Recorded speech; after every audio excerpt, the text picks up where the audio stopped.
Mateo capítulo 20.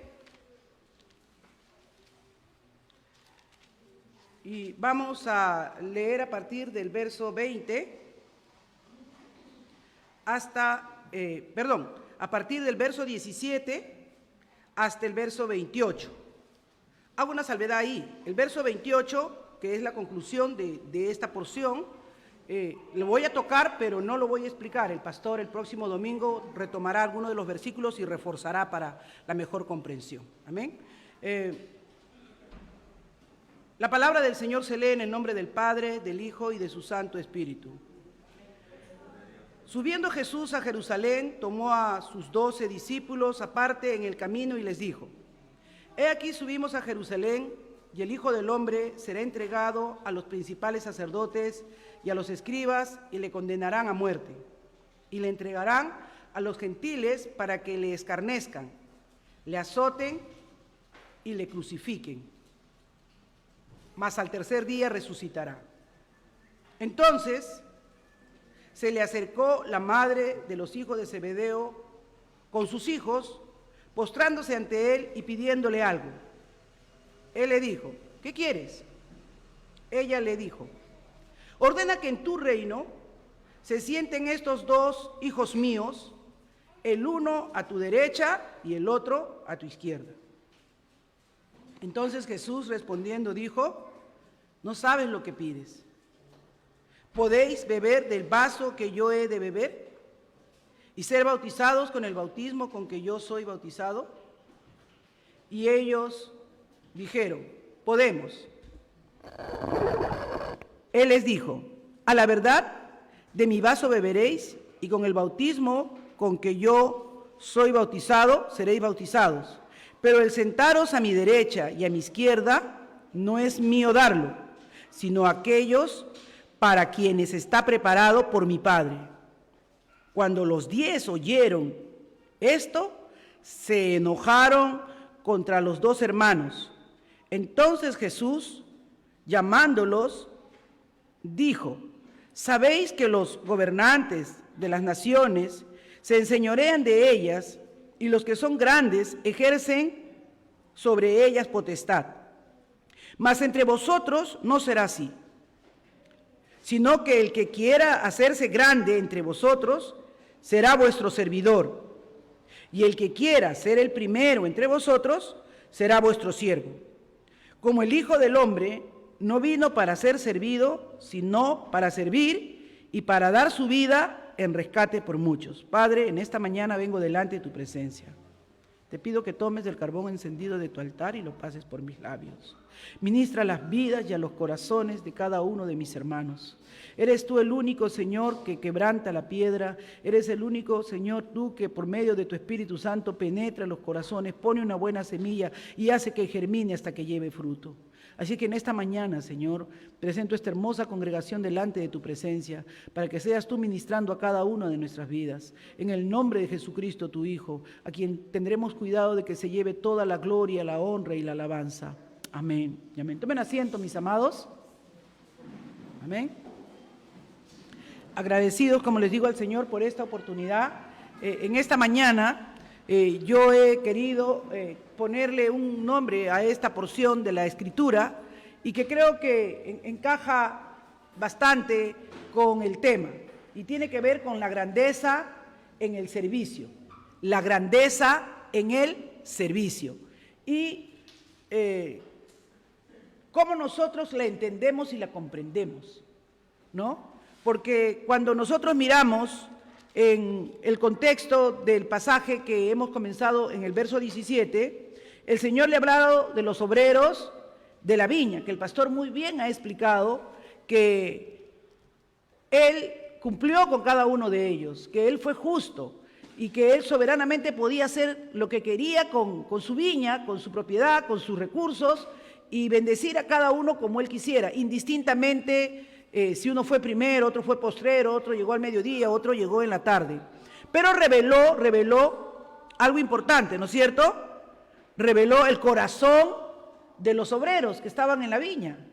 Reveló que ellos tenían su propia apreciación, su propio juicio de lo que les correspondía o de lo que se merecía, ¿no? porque ellos se sintieron molestos, enojados, porque a los últimos que habían llegado tarde les dieron lo mismo que a ellos, ¿no?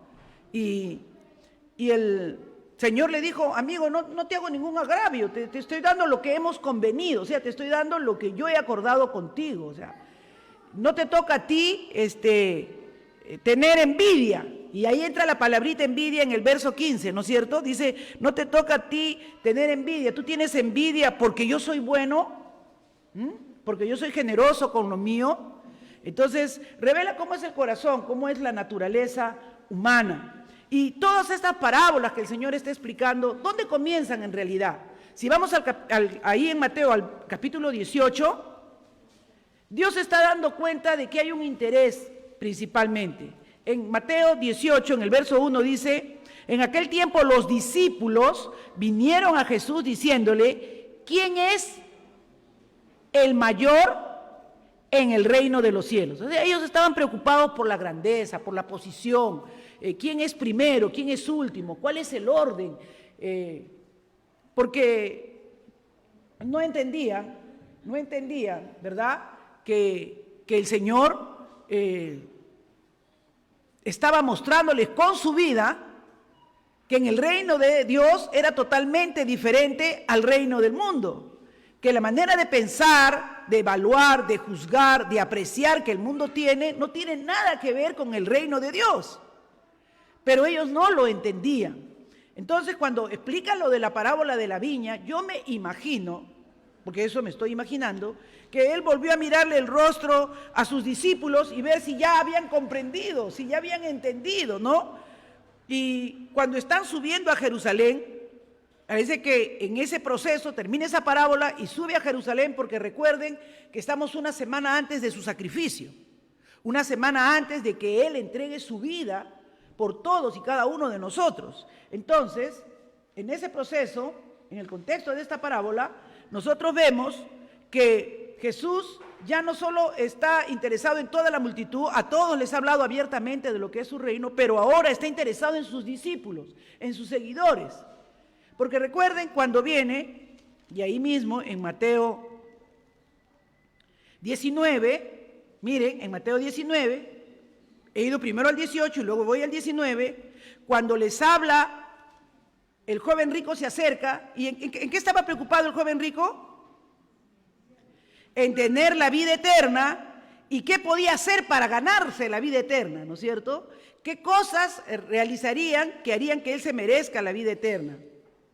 Y el Señor le dijo, para tener la vida eterna, lo único que tienes que hacer es cumplir con los mandamientos, obedecer a Dios. En otras palabras, lo único que tienes que hacer es obedecer a Dios. Y según él, su comprensión de él, eso lo he hecho. Entonces el Señor le dice, tú quieres ser perfecto, no solamente hacer, sino ser, porque ya no le dice haz esto, sino le dice quieres ser. Entonces hay un nivel en la vida del ser humano en que tiene que ir avanzando y tiene que ir comprendiendo y madurando, ¿no? Pero aún esta explicación que dio el joven rico vuelve al punto en el verso 30. Miren el verso 30 del capítulo 19. Pero muchos primeros serán postreros y muchos postreros primeros. ¿Por qué? Porque en la mente de todos los que estaban ahí, porque en la mente de los que estaban mirando todo ese escenario, haciendo ese interrogatorio, viendo lo que le respondía el joven rico y sus discípulos, que son los que más le interesaban a Cristo, estaban diciendo, pero si que cumple los mandamientos, que es tan bendecido, porque recuerden, eso se explicaba también ayer la hermana Katy, ¿no? Enseñaba también de que para la mente de un judío el tener plata, el que tengas buena posición, recursos, era que eras un bendito. Para ellos eras un bendito, estabas haciendo todo bien, ¿no? Pero entonces para la mente de los que estaban ahí mirando y ven que este hombre, Jesús lo mira con pena. Ellos lo miraban, todos los que lo rodeaban lo miraban con admiración. Y seguro que nosotros sí estábamos ahí también. ¡Oh, el rico, mira, ha llegado Bill Gates, le va a preguntar! ¿Me entienden? ¿Es así nuestra perspectiva o no? Así es, hermanos, pero tenemos que quitar esa perspectiva, no es del reino. Es la primera cosa que tienes que establecerte en esta mañana. Así no es el reino de Dios. Dijo el Señor claramente, ¿no? Porque sus discípulos dijeron, pero si este no puede entrar, ¿recuerdan lo que Pedro le dijo en el verso 27 ahí mismo del capítulo 19? Entonces respondiendo Pedro le dijo, he aquí nosotros lo hemos dejado todo y te hemos seguido. ¿Qué pues tendremos? ¿Qué está revelando eso? Hay un interés, hay una motivación. Y es muy importante que miremos cuáles son las motivaciones de nuestro corazón cuando buscamos a Dios, cuando venimos a Dios, cuando le adoramos, cuando le servimos, cuando hacemos algo. Pedro dice, lo hemos dejado todo por ti. ¿Qué tendremos? ¿Cómo nos irá arriba? Heredaremos la vida eterna y el Señor le dice, de cierto te digo que en la regeneración. Y hoy día en la mañana fue una clase verdaderamente maravillosa de parte del Señor, porque la clase de los jóvenes y adultos, que yo le llamo jóvenes y adultos también, tuvo una explicación de la necesidad de la regeneración, de la necesidad que este corazón de piedra se vuelva a un corazón de carne, y que solamente es posible por la obra de Jesucristo, por la obra salvífica que Cristo hace en nuestra vida, de saber que nosotros no podemos. Y Jesús le dice, cuando el Hijo del Hombre se siente en el trono de su gloria, vosotros que me habéis seguido, también os sentaréis sobre 12 tronos. O sea, no dice, ninguno será uno, yo haré una escalera y ahí cada uno irá cogiendo su posición. A todos les da un trono. Aleluya, ¿eso ya era para estar feliz o no? Es más, cuando ustedes leen Apocalipsis dicen que hay 12 columnas que representan a los apóstoles, que ellos son el fundamento, el sustento de la enseñanza que Dios ha dejado para que comprendamos la obra de Jesucristo. Entonces, 12 tronos para juzgar a las 12 tribus, o sea, los voy a poner en autoridad, porque el que juzgue está en autoridad. En la mente y en el corazón del ser humano, en este mundo siempre está, ¿qué puesto voy a ocupar? ¿Me ascienden o no me ascienden a fin de año, no? ¿Hay reconocimiento a mi trabajo? No, eso se va a ver en la aplicación de cómo me dan mi bono. Y a veces estamos, lo que Cristo quiere quitar de nuestra cabeza, y espero que el Espíritu Santo me ayude a mí y a ustedes, nos abra la mente, es que en el cielo no hay bonos, no hay primeros puestos, no hay lugares de preeminencia.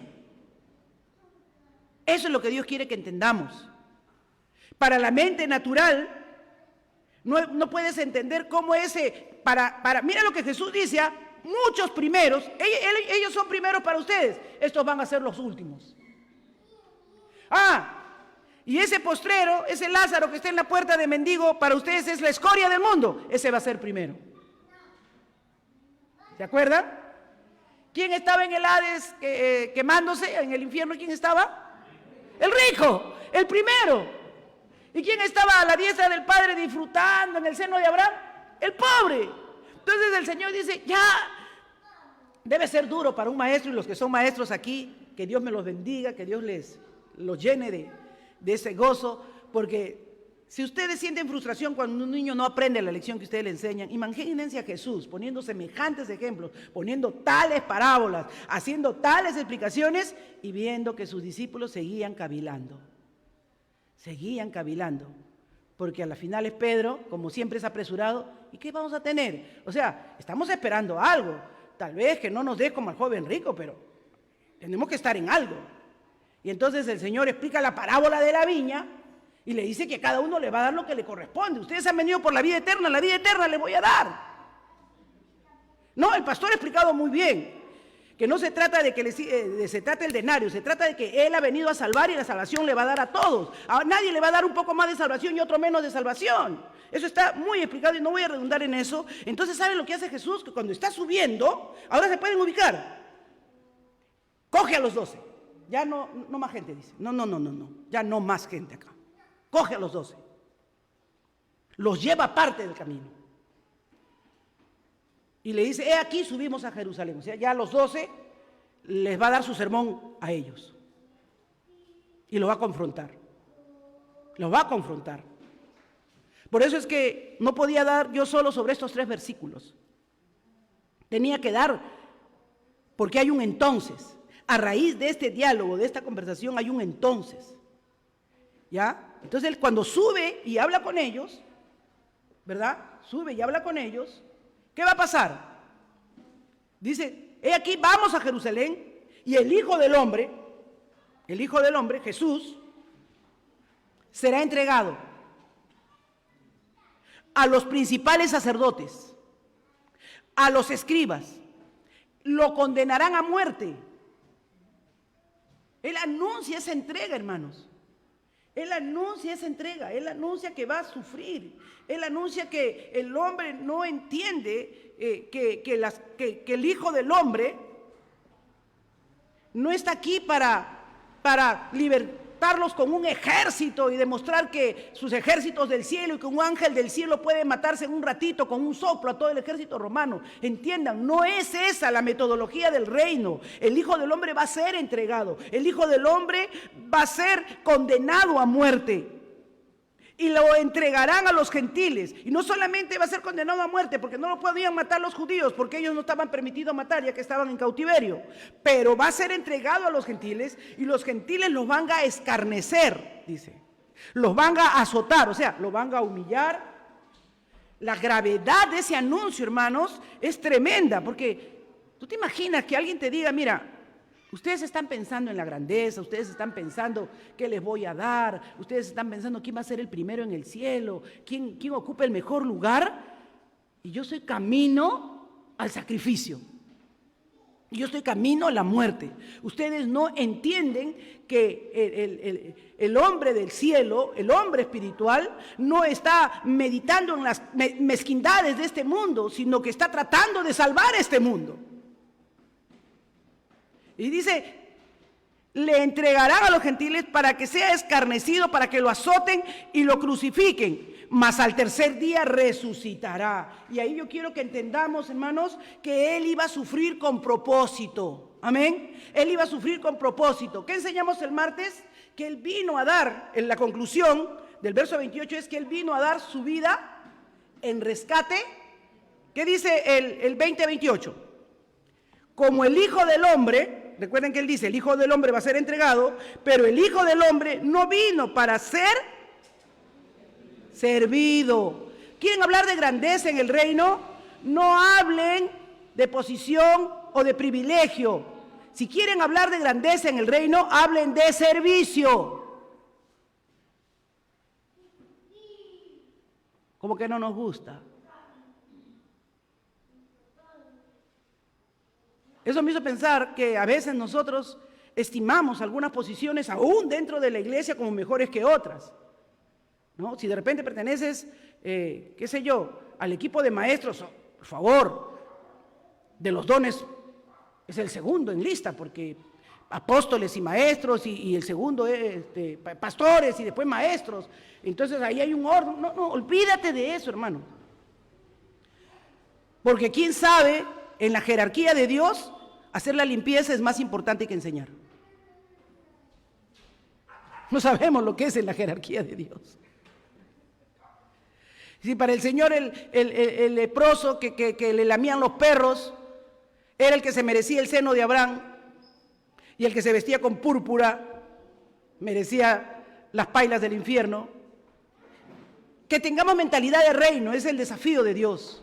Que entendamos lo que es grande para Dios. Y Él les está diciendo, yo voy a ser entregado, azotado, vituperado, humillado, vejado, todo. ¿Por qué? Porque cuando hablamos del reino, no es ser servido, sino servir. No es ser servido, sino para servir, para dar su vida. O sea, en el reino la grandeza se cuenta de cómo tú te das, cómo tú inviertes en la causa de Dios y para rescatar a muchos.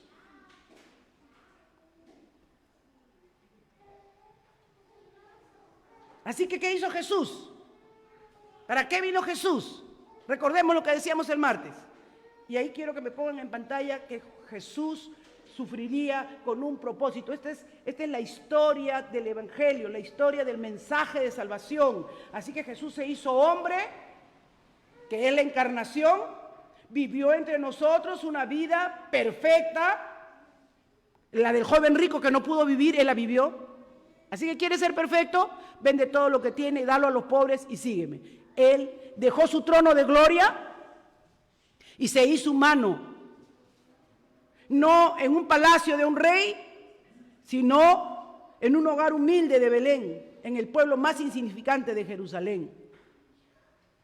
Vivió una vida perfecta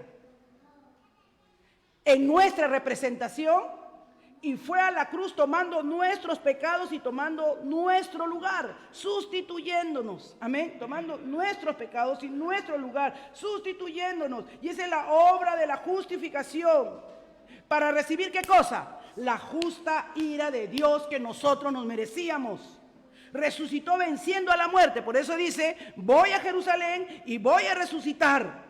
No me voy a quedar en la tumba. Él venció la muerte. Ese es el proceso de la regeneración. Ese es el misterio que hace el Espíritu Santo en nosotros cuando nos hace nuevas personas.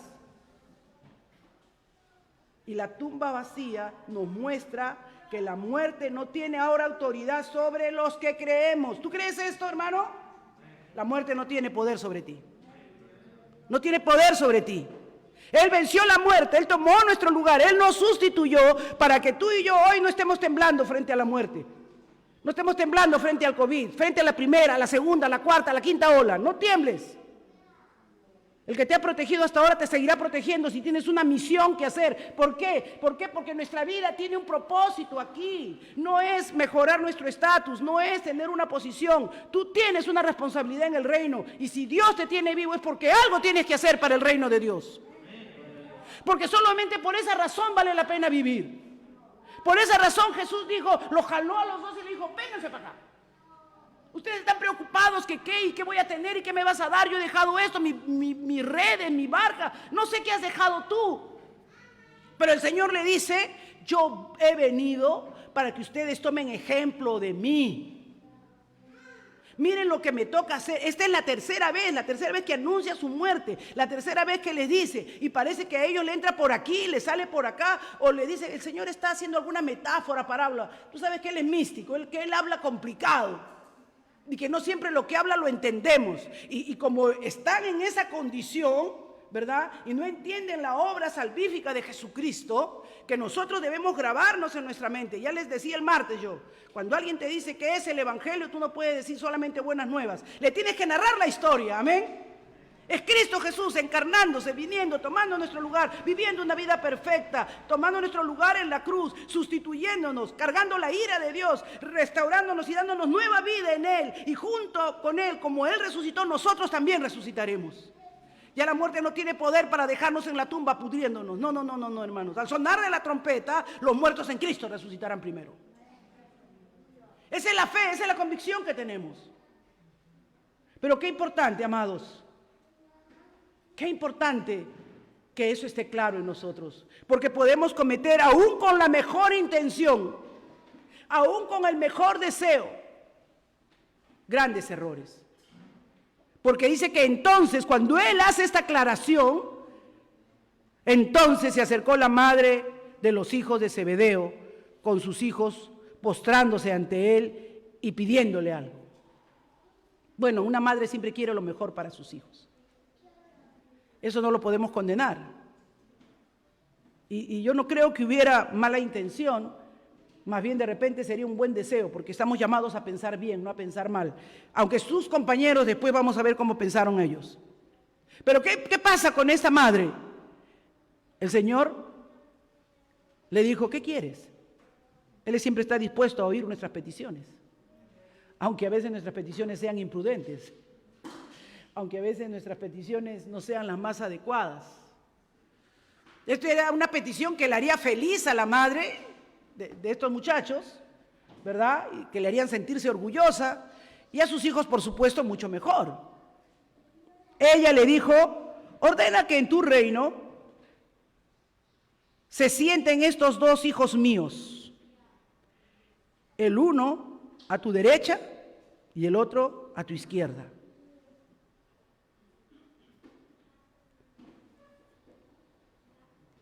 Yo no sé qué idea tendría seguramente si la mesa sería cuadrada, redonda, cuál sería la costumbre, ¿no? De cuando se sentaban, porque él le dijo, ustedes ¿qué le dijo? Ustedes van a sentarse en 12 tronos, ¿no? Ustedes, le dijo, se sentarán sobre 12 tronos para juzgar a las 12 tribus. Entonces ella diría, pues no, serán 6 aquí, 6 acá, y en el medio estará Cristo y así gobernarán, reinarán. ¿Cuál sería su mente, no? Siempre estamos pensando en el escenario, ¿no? Tenemos una visión de futuro a veces muy ambiciosa, pero hay que tener una visión conforme Dios. Que Dios nos ayude a tener una mente conforme Cristo, a comenzar a pensar conforme Cristo. Y dice que en ese momento ella, tal vez, como les digo, no pensó con mala intención, pero el Señor le dijo, no sabes lo que pides. ¿Podéis beber del vaso que yo he de beber y ser bautizados con el bautismo que yo soy bautizado? No sabes lo que pides, le dijo. Entonces, Jesús les va a hacer entender a través de esta pregunta que esta mujer hace, para que sus discípulos, a ver si estos cabezones comienzan a entender quién es primero y quién es postrero en el reino. Y le dice, no sabes lo que pides. Antes de la gloria va a venir la cruz para Cristo. Antes de la gloria va a venir el sufrimiento, el padecimiento, el vituperio. ¿Quieres gloria? ¿Quieres la diestra y la siniestra? No sabes lo que estás pidiendo. Porque vas a beber del vaso que yo voy a beber. O sea, ¿qué le dijo Jesús cuando estuvo en el huerto de Getsemaní en su oración a su Padre? Padre, si es posible, aparta de mí esta copa. O sea, esto que voy a vivir, esta laceración, esta humillación, este sufrimiento, este dolor, este gustar esa muerte, estar en las profundidades para vencerlas. Si puedes, hazlo de alguna otra manera, pero que no sea como yo quiero, sino como tú quieres. Pero el decir que Él bebió la copa quiere decir que Él aceptó morir, Él aceptó la cruz, Él aceptó el vituperio, Él aceptó los látigos, porque tenía que humillarse hasta lo sumo, o sea, llegar hasta lo máximo del dolor y del sufrimiento. Entonces le dice a ellos, ¿ustedes quieren gloria? ¿Quieren llegar al máximo del sufrimiento como yo? ¿Quieren pasar esto? ¿Creen que pueden pasarlo? Y ellos dicen, sí, podemos. Y de verdad les digo que con la ayuda del Espíritu Santo, casi todos sus discípulos, los 12, murieron de una forma sacrificial. Murieron de una forma sacrificial. Pedro también lo crucificaron. Juan en la isla de Patmos, algunas las tradiciones dicen que lo echaron aceite hirviendo. Y ahí pueden ir ustedes leyendo. ¿Y qué les digo de la vida de Pablo, no? Prisiones, todos hablamos de Pablo, de lo grande de Pablo. Pero ¿quieren la grandeza de Pablo? Sirve como Pablo sirvió, pues. Galeras, persecución, cárceles, enfermedades, 40 veces flagelado, descolgado como un delincuente por las paredes, por los muros de Jerusalén para salvar el pellejo. ¿Tú te imaginas que haya como 40 que han conjurado que te van a matar y que están mirando un huequito nada más para que entre el veneno con que te quieren clavar? Tuvo que mandarlo con un ejército, con una legión para que lo protegieran y pudiera llegar hasta el otro lugar que era trasladado para salvarle a Pablo, porque Dios se estaba moviendo en todo eso. Pero el Señor le dice, ¿ustedes quieren la grandeza? No saben lo que pides. Porque podéis beber del vaso que yo, sí van a poder beber, con la ayuda del Espíritu Santo. Con el bautismo que yo soy bautizado, ¿qué dijo Juan? Viene uno que bautizará en Espíritu Santo y fuego, amén. Cuando viene el Espíritu Santo de Dios a nuestra vida, Él nos va a ayudar, hermanos, Él va a canalizar. Por eso es que nosotros no debemos estar diciendo, Señor, yo quiero esto, yo quiero aquello. Señor, hágase tu voluntad. En lo que tú hayas estimado, porque Él nos conoce mejor que nosotros mismos. Él sabe cuánta prueba podemos aguantar. Él sabe cuánta prueba podemos soportar. Él tiene un lugar para ti y para mí en su reino. Y Él tiene un lugar donde tú vas a ser útil y efectivo para Dios, porque con ese propósito te hizo. Yo estaba repasando cuando los discípulos comenzaron a entender que Él estaba hablando realmente de que iba a morir.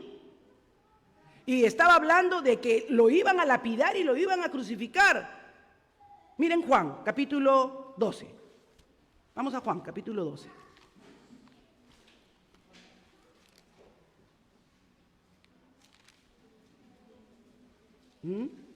Si queremos gloria, hermanos, tenemos que tener cuidado. ¿Por qué? Porque tenemos que estar conscientes que esa gloria va a demandar de nosotros beber la copa que Cristo bebió. Tomar esa copa que el Señor tomó. Y dice que en Juan 12, dice, verso 27, ahora pues, está turbada mi alma. ¿Y qué diré? Padre, sálvame de esta hora, mas para esto he llegado a esta hora. Para esto he llegado, para glorificar al Padre, para dar mi vida en rescate por muchos. O sea, la grandeza, la victoria, las posiciones que el hombre pueda querer lograr para Dios tiene que ver cómo se deja ser usado por Dios. Y Cristo Jesús nos enseña cómo Él es usado por Dios. Y Él dice, yo sé que he llegado para este momento, yo sé que he llegado para este tiempo de sufrimiento. Y ahí le puede decir en el verso 28, Padre, glorifica tu nombre.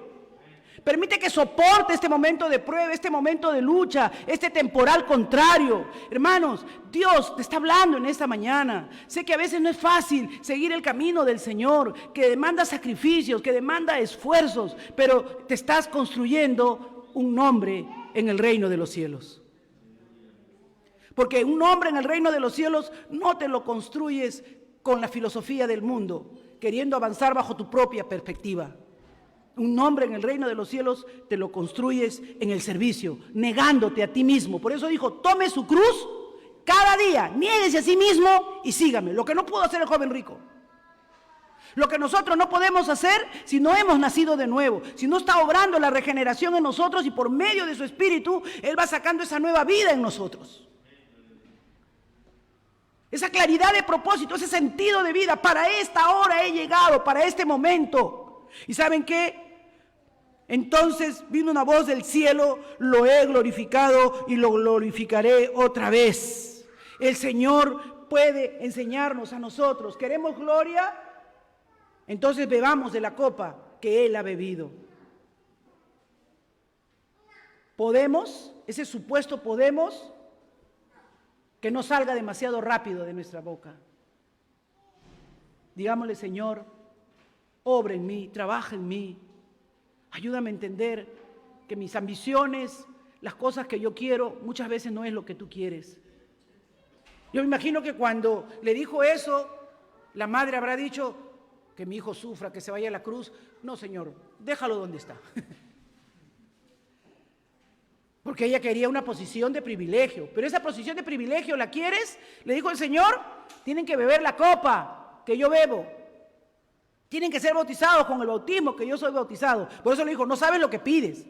No estás pidiendo nada mal. No le dijo, estás pidiendo mal, estás loca, no pidas eso. No. Le dijo, no eres consciente de lo que estás pidiendo. Entonces Dios le dice, Jesús le dice, ¿quieres ser consciente? Pues piensa bien lo que estás pidiendo. Porque lo que estás pidiendo es que vivan como yo vivo. Sufran como yo he sufrido. Se entreguen a Dios como yo me estoy entregando a mi Padre. Entonces le dijo, y ellos dijeron, podemos. Y Él les dijo, a la verdad, de mi vaso beberéis. Y con el bautismo con que yo soy bautizado, seréis bautizados. Pero el sentaros a mi derecha y a mi izquierda, no es mío darlo, sino a aquellos para quienes está preparado por mi Padre. Gloria a Dios. Gloria al Señor. Dios ha preparado un lugar para ti y para mí. ¿Cuántos se gozan con eso, hermanos? Dios ha preparado un lugar para ti y para mí. De cuando tú tienes a Cristo y lo recibes en tu corazón y lo aceptas y Él viene a morar dentro de ti y Él comienza a hacer esa obra de regeneración, a hacerte esa nueva persona en Cristo Jesús, lo está haciendo con un propósito. Tienes que orar y pedirle, Señor, ¿cuál es mi tarea? No me permitas estar ocioso, permíteme construir para tu reino, trabajar para la gloria y la honra de tu nombre, en lo que fuere, Señor. Dame la oportunidad. Hermano, cuando tú tienes el privilegio de que te asignen a que te toca hoy hacer el control de los hermanos que ingresan y escribir el nombre, siéntete privilegiado, siéntete gozoso.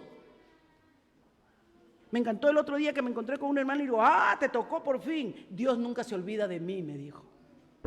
Dios se acordó de mí. Qué linda respuesta. Qué comprensión de que es Dios quien nos concede esos privilegios. Amén. Y que no es algo, sí, pues ahora me tocó. ¿Qué voy a hacer? Tuve que madrugar. No. Oh, Dios, has pensado en mí para servirte en algo en tu casa. Para ser útil para tu reino. Aleluya. Oh, amados, tenemos que tener mentalidad de reino. Los postreros serán primeros. Los puestos que tú creas que son más importantes o significativos, de repente no lo son en el reino. Déjate usar donde Dios quiera que seas usado. Aleluya. Haz el trabajo donde tengas que trabajar. A veces tú puedes llegar a tu trabajo y decir, ay, a mí siempre me mandan, yo siempre tengo que estar llevando el bidón de agua. ¿Estos qué se creen? Todos somos iguales, me voy a quejar. No. ¿Quién sabe? Dios quiere que tú muestres amor, paciencia y mansedumbre a todos esos que no lo tienen, por hacer un gesto tan noble, por tener siempre esa disposición de servicio, porque no trabajas para los hombres, y todo lo que hagáis, decía el apóstol Pablo, hacedlo como para el Señor. Aleluya. Así que Dios nos enseña en esta mañana claramente, amén, que nosotros no podemos tener ese pensamiento. Que nosotros no debemos buscar gloria de hombres, sino que todo lo que hagamos debe ser para la gloria de Dios. Ahora glorifícate, Padre, para que tu gloria sea vista. Esa es la mentalidad de reino. Y miren qué tremendo. Dice el verso 24 que cuando los 10, porque la mamá habló por 2, ¿no es cierto? 2 que eran de los discípulos. Esa madre debía sentirse ya feliz, contenta de que 2 fueran discípulos de Jesús, de los 12. De los que se iban a sentar ahí en el trono. Alabado sea el nombre del Señor. Qué tremendo es Dios, aleluya. Se enojaron contra los 2 hermanos, pero no se enojaron porque ellos no fueran humildes. Pero no se enojaron porque ellos estuvieran diciendo, ¿cómo se atreve? ¿Quiénes somos nosotros para decirle a Dios quién se va a sentar a la derecha o a la izquierda? Mírense lo que Jesús está diciendo. Yo no le sugiero, ni siquiera yo, Cristo, Dios hecho hombre, le sugiero a mi Padre quién debe ir a la derecha. Eso es la potestad de mi Padre, porque Él tiene un lugar para cada uno. Eso no lo determino yo. Dios va a evaluar en la medida que mi vida esté desarrollándose en ustedes, qué lugar tiene para ustedes. Eso lo hace Dios. Él, el Hijo de Dios, que podría decir, ya papá, yo morí, pues no te pases, yo quiero que Él esté aquí, o yo quiero que fulano esté aquí. Él dijo, no, ninguna potestad, ninguna prerrogativa yo me doy. Así que el estar a mi derecha, estar a mi izquierda, no soy yo quien lo va a decidir. Y entonces uno dice, qué bien que se molestaran los discípulos, ¿no? ¿Cómo la madre de Zebedeo se atrevió a pedir que uno esté aquí y otro está allá? Y dice que se enojaron, pero este enojo no era sinceramente porque ellos pensaran así. Yo he hecho una inferencia por los pasajes que vienen después, de que su enojo realmente era porque se le adelantaron. Mire usted lo que dice, ¿ah? Se enojaron contra los 2 hermanos. Entonces Jesús, llamándoles, les dijo, sabéis que los gobernantes de las naciones se enseñorean de ellas, y los que son grandes ejercen sobre ellas potestad. O sea, en el mundo es así, los que tienen posición, los que tienen autoridad, ¿no? Se aprovechan, buscan mostrar su autoridad para su propio beneficio y agarran y utilizan a las personas para que les generen rentabilidad, les generen cosas que les sean útiles. Y eso es en el mundo, le dice. Mas entre vosotros no será así, sino que el que quiera hacerse grande entre vosotros será vuestro servidor. O sea, el asunto no es que tengan una posición determinada para que puedan gobernar a los otros. No se trata de que aquí entre ustedes 12 estén buscando un líder, o quién va a ser el primero, quién va a ser el postrero. No debe ser así entre ustedes. No metan eso en su corazón. Entre ustedes, más bien por lo contrario, dice que el que quiera ser primero será vuestro servidor. Tendrá un espíritu de servicio. Ellos dicen que se habían llenado de envidia porque ellos habían conseguido que su mamá trate de influenciar. Su mamá era una seguidora de Jesús. Si ustedes lo ven en todos los pasajes, siempre la madre de los hijos de Zebedeo estaban ahí. Entonces era una mujer que Jesús respetaba, que Jesús veía y la consideraba. Por eso le dijo, ¿qué quieres? él la trató con mucho cariño, con mucho respeto. Estaba en la disposición de darle lo que ella pedía. Solo que lo que le estaba pidiendo no estaba en la potestad de Jesús. Pero al mismo tiempo le hace una aclaración. Es peligroso lo que estás pidiendo, no eres consciente de lo que estás pidiendo, porque lo que estás pidiendo es que tus hijos glorifiquen a Dios como yo lo estoy haciendo, y tienen que beber de la copa que yo he bebido y tienen que hacer. Él le aclara, ¿no? Y acá los discípulos parece que ni aún eso les aclaraba la cabeza, los enoja, los molesta, y él le dice: en el mundo es así, en el mundo tú estás pensando en una posición para tu provecho, para sacar beneficio, pero en el reino de Dios no, en el reino de Dios tienes que ser humilde. En el reino de Dios tienes que tener una condición de que siempre tienes que considerar al otro como superior a ti mismo. Tenemos que entender que la vida no gira alrededor de nosotros, y ese es nuestro problema, ¿sí o no? Si no nos atendieron bien, si no nos sirvieron bien, si no nos dieron, nosotros creemos que somos la última Coca-Cola del desierto. Y siempre estamos pensando las cosas en torno a nosotros. Dios le dice: en el reino de Dios no es así. Las cosas no giran en torno a ti. Las cosas giran en torno a la gloria de Dios. Y nuestra vida tiene que girar en torno a eso, en que nuestra vida debe darle gloria, honra, honor y alabanza. Amados, tenemos que tener una reacción correcta. Cuando se nos expone la verdad de Dios, tenemos que pedirle, suplicarle que entendamos que la grandeza es de Cristo. Amén, que la grandeza es del Señor, que nosotros no somos más que servidores. Cristo no pidió nada.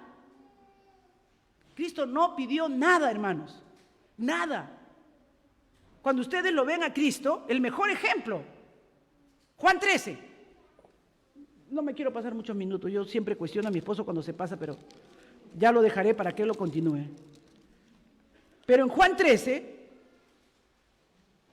dice que llegó el día de la fiesta, ya subieron, ya estaban ahí, y esto era como el jueves. Algunos historiadores dicen que era como el jueves, o sea, ya habían pasado 2 días de la rezondrada que les había dado de quién era mayor, que el que verdaderamente quería tener gloria en el reino de Dios y tener una posición en el reino de Dios, tenía que ser servidor de todos. Y miren, y ya hemos visto lo que dice en Juan 12:27, ¿no? Yo he venido para esto, yo tengo que morir, y mi Padre va a ser glorificado por esto, y glorifícate, Dios. Y en el verso 13 llegan cansados al aposento alto, van a tomar la cena. ¿Y qué hace Jesús?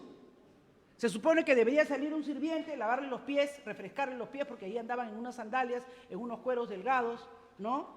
No habían esas maravillosas zapatillas Nike con que usted puede andar como en el aire, ¿no? Ahí eran unas chancletas, los pies se hinchaban, se llenaban de tierra, de polvo, sudaba, se volvía a llenar de más polvo, o sea que llegaban los piececitos a trocecitos, ¿ya? A troces llegaban los pies. Entonces, siempre en una casa había un sirviente, salía con su lavatorio, ponías tú tus pies y ahí salía humo todavía.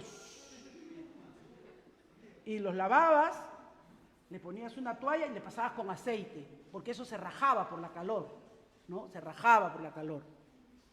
Y entonces dice que y ya se había dado esa situación y Jesús dice, y cuando cenaban, como el diablo ya había puesto en el corazón de Judas Iscariote, hijo de Simón, que le entregaría, sabiendo Jesús que el Padre le había dado todas las cosas en las manos. Sabiendo Jesús, miren hermanos, esa es la grandeza en el servicio. La grandeza en el servicio, ¿sabes cuál es? En que tú sabes que tú puedes tener una posición mejor. La grandeza en el servicio, ¿sabes cuál es? Que a veces a ti te puede tocar barrer la iglesia y tú sabes que tú podrías pagar para que alguien lo barra, lo trapee y lo limpie y se vaya feliz con lo que le pagues. Pero la grandeza en el servicio es que disponiendo tú de todo eso, tú lo haces. Esa es la grandeza en tu servicio. ¿Entiendes? Sabiendo que tú podrías hacerlo de otra manera, lo haces tú. Y Jesús dice que sabiendo que el Padre le había dado todas las cosas, sabiendo que el Padre le había dado la potestad de agarrar y mirar a alguien y ponerle en el corazón que lave los pies, Él no hizo eso. Por eso el Espíritu Santo me habló tan fuertemente en la mañana, cuando estaba mirando mis textos, que para reafirmar lo que el Espíritu quería compartir en esta mañana, en que dije, te dio todas las cosas en las manos. y que él había salido de Dios. Miren las dos cosas que suenan.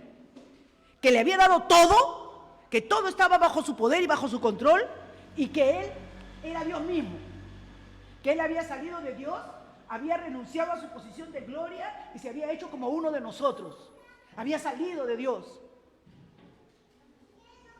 Y ahí iba a regresar por medio de su sacrificio en la cruz, iba a regresar a Dios, se levantó de la cena, se quitó su manto y tomando una toalla se la ciñó. O sea, se habían sentado todos se habían acomodado, nadie se había lavado los pies. De repente había mal olor. Y no nos podemos reír por eso. Era lo más probable. Lo que nos ha sudado el pie alguna vez sabemos que genera olores raros, desagradables. Y Jesús, sabiendo todas las cosas, sabiendo que era el Hijo de Dios, sabiendo que ya regresaba a su Padre, no dijo, ya Padre, ahora sí ya, que hagan algo por mí. ¡No! Aún estando más consciente de que ya volvía a su Padre, de que ya regresaba a su trono de gloria, aleluya. Se despojó, se levantó, cogió la toalla, se ciñó. ¿Y qué hizo? Comenzó a lavarle los pies. Él, el Hijo del Dios viviente, el que todo lo tenía, el que todo lo poseía, comenzó, dice, a lavar los pies de los discípulos, aleluya, y a enjuagarlo con la toalla con la que estaba ceñido. Oh, mis amados, qué grandeza en el reino de Dios. Qué grandeza en el reino de Dios. Solamente puedo citar en esta tarde, será vuestro servidor. Y ejemplo nos ha dejado. No solamente en Juan 13, sino que entendiendo esto, cuando vamos a Filipenses, quiero terminar en ese versículo que dice, haya pues en vosotros este sentir que hubo en Cristo Jesús. Miren cómo el Espíritu Santo le revela al apóstol ese sentimiento que hubo en Cristo. Eso que ahora en Juan 13 nos lo registra el Evangelio, como estando en plena conciencia de quién era y todo lo que poseía y todo lo que tenía, decide enseñarnos qué es la grandeza, qué es ser grande en el reino de Dios. No hay mayor cosa que le agrade al Señor cuando ve que tú podrías estar en muchas posiciones o en muchas cosas y despreciándolo todo, humildemente tomas un lugar para oír sus palabras, para meditar en Él, o para coger una escoba, o para ver. No hay cosa que más alegre el corazón de Dios cuando asumimos conscientemente que podríamos estar en otras posiciones de privilegio que el mundo da, porque a muchos Dios nos ha bendecido en esta iglesia, y sin embargo, despreciando ello, preferimos tener un lugar de servicio en la casa del Señor. Dice, el cual siendo en forma de Dios, no estimó ser igual a Dios como cosa que aferrarse, sino que se despojó a sí mismo, tomando forma de siervo, hecho semejante a los hombres. Y no solamente fue algo teórico, fue algo práctico, fue algo concreto. Yo creo que en la mente de los discípulos estaba siempre ese recuerdo, algo que para ellos en su mentalidad era despreciable, abominable, trabajo de un servil, trabajo de un esclavo. Miren, ese trabajo de lavar los pies era tan servil que nunca se lo daban a un judío, siempre se lo daban a un esclavo de otro país. Nunca se lo daban a un judío. Porque un judío no permitía que otro judío esté lavándole los pies a otro. Era tan servil. Pero Cristo Jesús quiso enseñarnos la suma de la negación. Que Dios permite, hermanos, en esta mañana, a ti y a mí, yo la primera, amén, que estando en la condición de hombre, dice Filipenses, se humilló a sí mismo. Hermanos, que Dios toque nuestros corazones.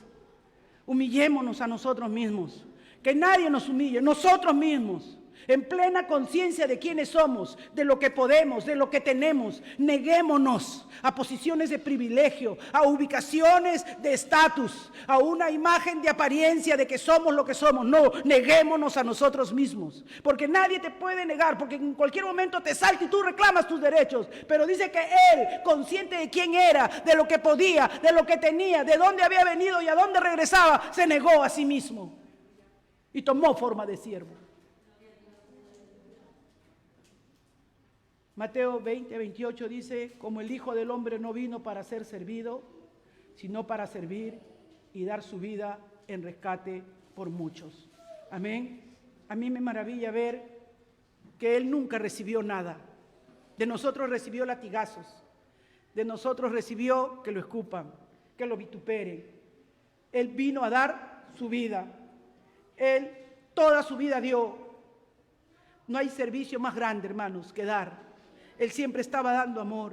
Él no escatimó que era un leproso, un apestado de la sociedad, y lo tocó. Esa mujer de flujo de sangre rechazada que la gente decía inmunda, inmunda, y se separaba, lo tocó y fue sano. Virtud salió de él y ella sanó. Nuestras vidas han sido cambiadas porque Él nos ha tocado. Nuestras vidas han sido cambiadas porque Él ha llegado. No valíamos nada, hoy somos hijos de Dios. Él se merece todo nuestro servicio, se merece toda nuestra adoración. Que Dios permita, amén, que todo lo que hagamos o que podamos hacer lo tengamos un poco conscientemente, porque Él es digno de recibir la gloria, de recibir la honra y el honor. Padre, gracias te damos en esta mañana.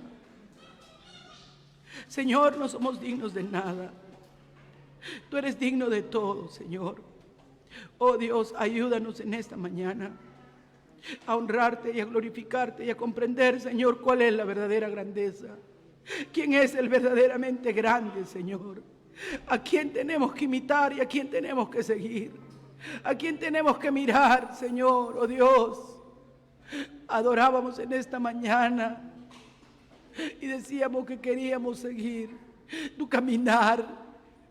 Oh Dios, que queríamos seguirte a ti. Oh Dios, tú nos has dicho en esta mañana, no saben lo que piden. Pero conscientes de lo que estamos pidiendo, Señor, te decimos, ayúdanos, ayúdanos a ser más como tú, oh Dios.